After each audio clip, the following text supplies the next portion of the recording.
deep beneath layers of concrete, beneath steel blast doors, hidden under mountains, rock, and reinforced tunnels. A bunker waits.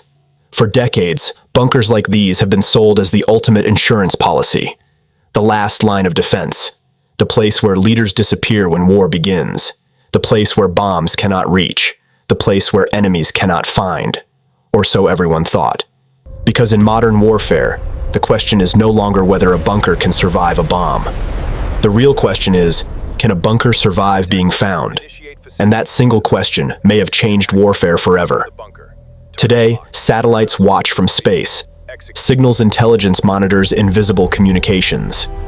Artificial intelligence analyzes patterns humans would never notice. And somewhere, thousands of miles away, analysts sit in secure rooms connecting tiny clues into deadly conclusions. A phone activates for 30 seconds. A convoy changes its route. A security team arrives at an unusual location. A courier makes a trip he normally doesn't make. Individually, these clues mean almost nothing. Together, they can reveal everything, including where a nation's most valuable assets may be hiding. And if that's true, then perhaps the strongest bunker on Earth has a weakness that no engineer can fix.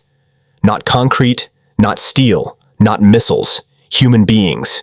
Because throughout history, the greatest fortresses rarely fell because their walls failed. They fell because somebody knew where to look. And that brings us to one of the most important security questions of the 21st century. In an age of satellites, drones, cyber surveillance, and artificial intelligence, can anyone truly hide anymore?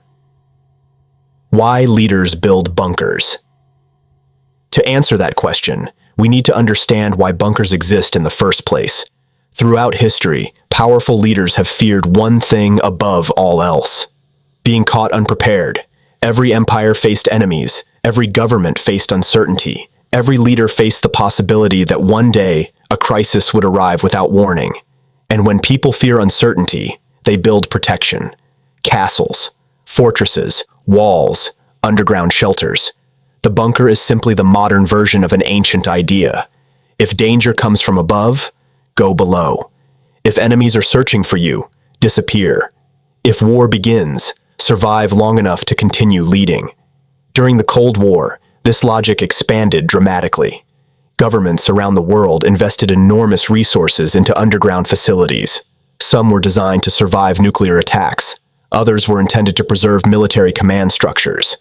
Entire complexes were carved into mountains. Tunnels stretched for kilometers.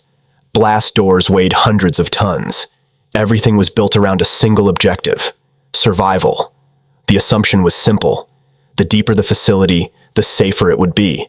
The thicker the concrete, the harder it would be to destroy. The stronger the protection, the greater the chance of survival. For decades, that assumption seemed reasonable. But then technology changed. And suddenly the challenge wasn't surviving an attack. The challenge was avoiding detection before the attack even happened. Few places understand this reality better than the Middle East. For decades, the region has experienced wars, revolutions, political upheaval, and strategic rivalries. One of the most significant turning points came in 1979. Before that year, Iran and the United States maintained close relations. Iran was considered one of Washington's most important regional partners. Military cooperation expanded. Economic ties deepened. Strategic interests aligned. Then everything changed. The Iranian Revolution overthrew the monarchy. A new government emerged. And almost overnight, a partnership became a rivalry. Trust collapsed. Suspicion replaced cooperation. Tensions increased. Over the years, another rivalry became increasingly important: the rivalry between Iran and Israel. Unlike traditional wars fought with massive armies across clearly defined front lines, this conflict often operated in the shadows. Cyber attacks, espionage, covert operations, intelligence gathering. Each side viewed the other as a serious threat. Each side invested heavily in security, and each side sought information. Because in modern conflict, information is often more valuable than firepower. Knowing where an opponent is, knowing what they are planning, knowing who they trust, knowing how they communicate. These insights can shape entire strategies, and that's exactly why underground facilities became so important. They were designed to hide critical people, critical systems, and critical decisions from those seeking information. But hiding something and protecting something are not always the same thing. Most people imagine war beginning with explosions, a missile launch, a fighter jet, an airstrike, but modern warfare often begins years earlier, inside intelligence agencies, inside surveillance centers, inside rooms filled with analysts studying information. Long before weapons are used, a different battle takes place. The battle for knowledge. Imagine a remote mountain facility, no public signs, no official announcements, no obvious clues. To an ordinary observer, it appears insignificant. Yet over time, strange details emerge. A new road is built, power infrastructure expands, additional security appears, construction activity increases, supply deliveries become more frequent. Individually, these observations seem harmless. Together, they form a pattern, and patterns attract attention. This is how intelligence investigations often begin, not with certainty, with curiosity. Someone notices something unusual. Then they begin asking questions, and questions lead to more questions. Eventually, an entire network of analysts may become focused on a single location, trying to understand what is happening, trying to understand why, trying to understand who. The hunt has begun. The first hunters often arrive from space. Satellites, silent, persistent, relentless. Unlike human observers, satellites never become distracted. They continuously collect information, photographing infrastructure, monitoring construction, observing movement, comparing changes over time. And in intelligence work, change is everything. A mountain isn't suspicious. A mountain with fresh excavation might be. A remote area isn't suspicious. A remote area suddenly filled with vehicles might be. Analysts compare images taken weeks, months, and even years apart. Tiny differences become clues. New entrances, new ventilation systems, additional security checkpoints, expanded facilities. Each observation contributes to a larger picture, and that picture becomes clearer over time, because intelligence rarely depends on one dramatic discovery. It depends on hundreds of small observations combined together, piece by piece, image by image, clue by clue, until the hidden begins to become visible. But satellites created another problem: too much information. The world generates more data than humans can process. Millions of photographs, millions of communications, millions of movements. No intelligence agency can manually examine everything, so machines help.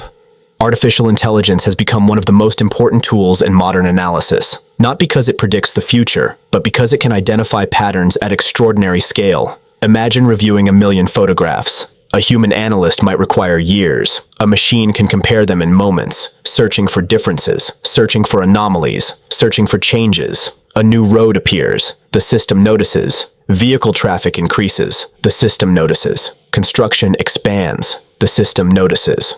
Most of these observations mean nothing, but occasionally they reveal something important, and when they do, analysts investigate further. This combination of human judgment and machine analysis has transformed intelligence gathering. Finding hidden targets has become easier than it once was. Not easy, but easier, and that difference matters. But here's the twist. The greatest threat to a bunker may not be satellites, or drones, or artificial intelligence. The greatest threat may be people. History is filled with examples of powerful fortresses defeated because someone revealed a secret, a route, a meeting, a schedule, a location. A single piece of information can change everything. Technology can show where something is. People can explain why. And that difference is enormous. This is why intelligence agencies place such value on human sources. Because machines collect information, people provide context. A source inside an organization, an insider, a witness, a defector. One person can reveal information impossible to obtain any other way.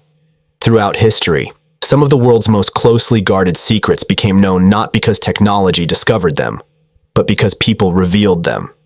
And that's what makes security so difficult.